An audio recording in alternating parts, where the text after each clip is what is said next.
Ya chicos, acá está la segunda parte del solucionario. Espero que les sirva y que se entienda. Entonces, vamos a esta segunda parte. Número 5. Observa el siguiente desarrollo de propiedades de las potencias presentado por dos alumnos de primero medio.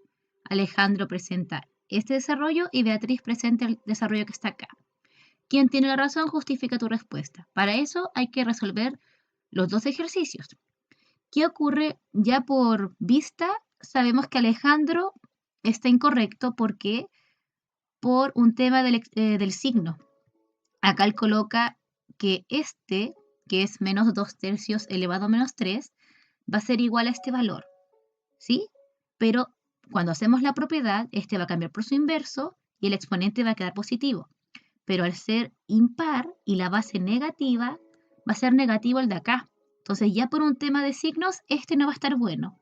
Y posiblemente esté bueno el de Beatriz. Vamos a resolver los dos. Entonces veamos el de Alejandro. Alejandro dice esta igualdad, esa es la igualdad que dice Alejandro, sería 2 tercios elevado a 3 y él dice que es igual a esto, a menos 2 tercios elevado a menos 3. Pero ¿qué ocurre? Que si yo desarrollo esto, no voy a llegar a este de acá. Voy a tener el exponente negativo, entonces lo cambio por su inverso y su inverso va a ser menos 3 medios. Él va a ser su inverso. ¿Por qué? Porque cuando yo multiplique el menos 2 tercios con el menos 3 medios me da 1. Y el menos 3 cambia a 3. Entonces va a ser igual a esto. Y esto no es igual a 2 tercios elevado a 3. No son iguales. Ni siquiera cuando lo calcule. Entonces, no tiene la razón. ¿Beatriz tendrá la razón? Sí, Beatriz la tiene y veamos por qué. 2 tercios elevado a 3. Vamos a ver si es igual a 3 medios elevado a menos 3. Ya, yo puedo desarrollar cualquiera de los dos lados y ver si llego a lo mismo. ¿Qué ocurre? Este lo voy a dejar igual. ¿Por qué? Porque para mí es más interesante desarrollar el del exponente negativo. ¿Qué dice el exponente negativo? Que cambio este por su inverso y su inverso es 2 tercios. Ya tenemos lo mismo en las bases. Y el menos 3 cambia a positivo y eso sería solo 3. Ya tenemos el mismo exponente. Por lo tanto, ¿quién tiene razón? La tiene razón Beatriz. ¿Por qué? Porque ella aplica bien la propiedad del exponente negativo. En cambio, Alejandro no tiene la razón porque él no solo aplica el exponente negativo, sino que él cambia el signo. Aquí dice que esto va a ser igual a esto, pero no ocurre, no aplica bien la propiedad. Entonces, la que tiene la razón es Beatriz. Beatriz tiene la razón. Vamos a la siguiente pregunta. La siguiente pregunta es la número 6. Comprueba que se cumplen las siguientes igualdades.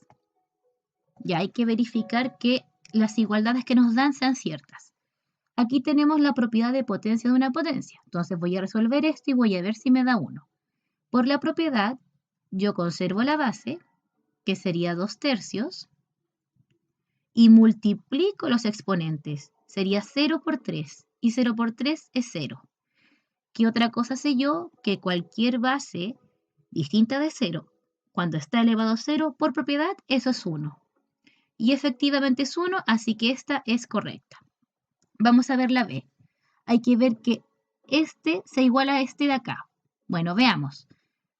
Aplico la propiedad de potencias. Exponente con exponente se multiplican. Conservo la base, que sería 3 cuartos.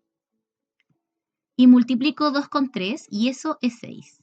Veamos si me da lo mismo acá. Y efectivamente me da lo mismo, porque es la misma propiedad, solo que los números están invertidos. Esta es la conmutatividad de la multiplicación.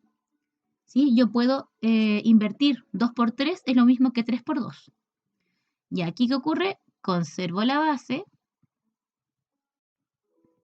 y multiplico 3 por 2 por la prueba de potencias y sería 6. Efectivamente son iguales. Así que comprueba que se cumplen siguientes igualdades, así se comprueba. Apliqué las propiedades, en este caso de potencia una potencia, en el A, potencia una potencia y me dio 0, y cualquier número al lado de 0 es 1. Con excepción de que la base sea 0, eso no. Y acá fue lo mismo. Apliqué la propiedad de potencia una potencia y multipliqué 2 por 3 que me da 6 y conservé la base. Y acá lo mismo, conservé la base y multipliqué 3 por 2 que me da 6. Entonces la 6 es correcta. La 7, hasta acá llegaba la tarea por obligación, y luego la 8 era optativa, era un desafío. La 7 dice, opera de forma separada en ambos lados de la desigualdad. La palabra desigualdad, acuérdense que tiene que ver con algo distinto, cuando no son iguales. Eso significa, para demostrar que la potenciación, es decir, la potencia, no es distributiva. Es decir, chicos, no es lo mismo resolver una suma, si así de esta manera, con el exponente afuera, que cada potencia por separado y sumarla. No es lo mismo, no se cumplen las potencias. Pero para que usted lo vea, lo crea, le pide que lo haga. Entonces le dan una suma y una resta. Cuando yo les digo que no existen propiedades para suma y restas en potencias, es por algo y aquí le piden que lo haga. Y efectivamente les tiene que dar dos resultados diferentes. Y hagamos el primero. Primero siempre vamos a partir por este lado y vamos a ver el otro. O podemos resolver los dos al mismo tiempo. En este caso de izquierda a derecha como lo solíamos hacer en clases. Entonces primero hago la suma de fracción. Entonces tengo que sacar el mínimo común. El mínimo común entre 3 y 5 es 15. Este 3 lo multiplico por 5 para que me dé 15 abajo. Ese 5 se multiplica por el de arriba. Y acá es por 3. Ese 3 se multiplica por el de arriba. Y va a ser 6.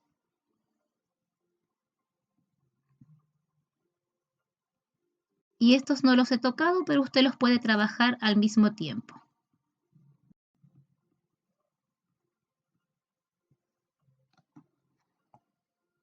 Ya, acá yo resuelvo esto. Va a ser 11 partido 15 elevado a 2. Y ese lo puede calcular. 11 por 11 es 121. Y 15 por 15 es 225. Entonces, este va a ser mi resultado de este lado, pero no me va a dar lo mismo que el otro lado. Se supone que no hay propiedad de potencias para la suma ni para la resta y no es distributiva, ¿sí? No ocurre. Ahora, acá en este lado debo calcular cada potencia por separado según el orden de operaciones. Primero las potencias. 1/3 elevado a 2 va a ser 1 partido 9. 1 por 1, 1 y 3 por 3, 9. Más 2/5 elevado a 2 va a ser 4 partido 25. 2 por 2, 4 y 5 por 5, 25. ¿Sí?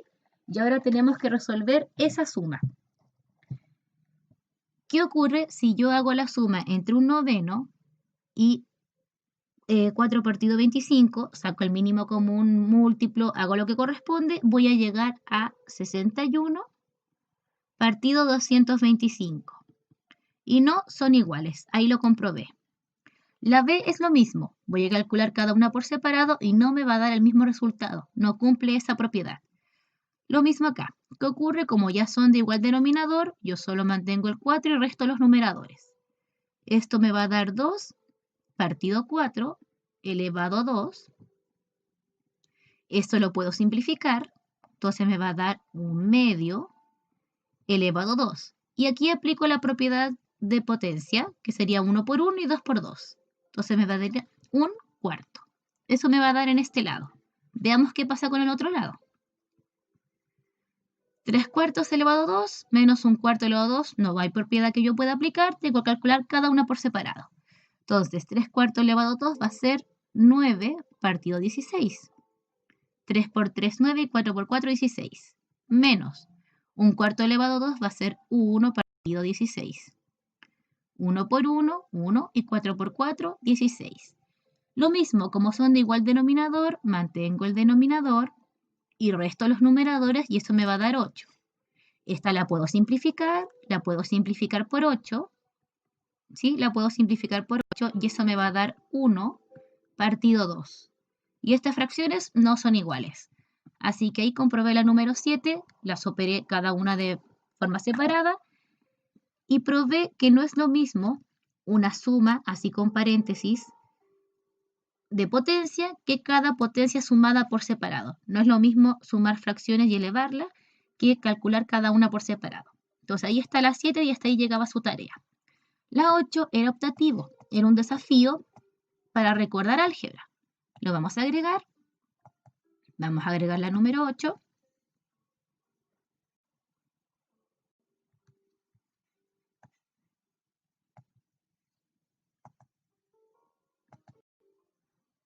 Y acá está. Y vamos a resolverla.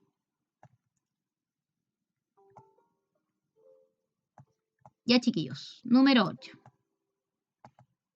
Dice geometría, calcula el área de la región sombreada en cada caso. Se refiere a las áreas que están pintadas. Entonces, ¿qué tenemos que recordar? Que el área se calculaba con ciertas fórmulas. En este caso son puros cuadrados. Entonces, el caso del área del cuadrado es solamente multiplicar lado por lado. Usted puede hacerlo como decimal o como fracción. Eso no importa. Podemos hacer uno en fracción y uno en decimal. Da igual. En el caso de medidas, conviene más en decimales, pero puede hacerlo en fracción o en decimal. Ya, la A, esta sería la figura churada, es decir, debo calcular el área de todo esto que está pintado. Y para eso que debo darme cuenta que voy a tener un área que es la rosada y un área que es la verde. Entonces calculo cada una por separado y las sumo y así tengo la figura total. Entonces vamos a llamarle que el rosado es el área 1 y el verde es el área 2. Y si yo lo sumo, tengo el área de la figura completa, es decir, tengo el área total. Sería sumar estas dos áreas. Entonces, área total va a ser sacar el área 1 y sumarle el área 2. Ya. Como son cuadrados, simplemente es multiplicar lado por lado. En este caso va a ser 3,7 por 3,7. Eso lo puedo escribir como potencia. Va a ser 3,7 elevado a 2.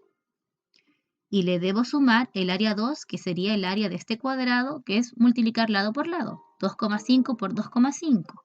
Y es lo mismo que calcular 2,5 elevado a 2. ¿Sí? Ya.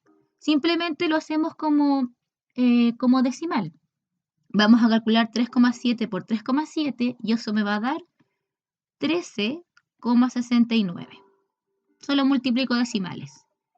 Y en este caso, 2,5 por 2,5 me va a dar 6,25. Luego sumo los decimales, que es sumar normal, y cuando sumemos eso nos va a dar 19,94. Y esto, como está en centímetros, sería centímetros y elevado 2, centímetro cuadrado. ¿Por qué? Porque es área. Acuérdense que ese cuadrado me indica las dimensiones, largo y alto. Ahí estaría hecho el A. El B es la misma idea. La diferencia es que el área churada no es toda la figura, es solamente estas partes. Solamente esta parte de acá. Entonces, en este caso, yo lo debo razonar distinto. Debo calcular el cuadrado completo, este cuadrado completito, y lo que debo hacer es quitarle este cuadrado que está adentro. Y así obtengo solamente el área pintada. Entonces, en este caso no es sumar, sino que es restar.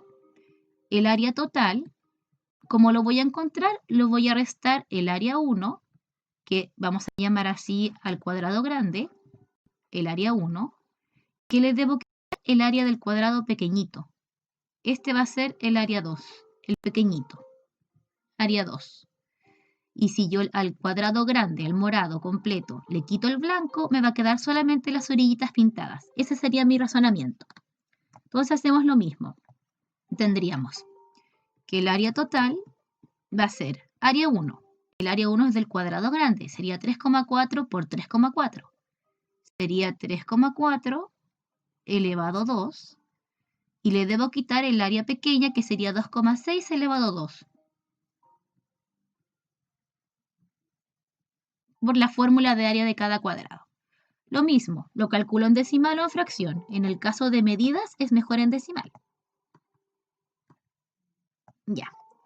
3,4 elevado a 2, si lo calculamos, sería 3,4 por 3,4, eso es 11,56. Y 2,6 elevado a 2 es 2,6 por 2,6, eso es 6,76. Y ahora yo hago esta resta, y al hacer esta resta me va a dar 4,8, que es lo que me queda solamente de lo que está pintado. Pero como está en centímetros, sería centímetro elevado a 2. ¿Por qué? Porque hablo de área, largo por alto. Entonces, chicos, esa era la número 8, que era optativa. Era solo pensar que en la primera figura, en la figura de la letra A, debo sumar las áreas porque están juntos. Tengo varias áreas achuradas. Y en la B debo restarlas porque me está pidiendo solo la pintada, que es la morada, pero aquí había dentro otra área. Entonces, chicos, así se hacía la 8. Ese es el video de corrección. Espero que les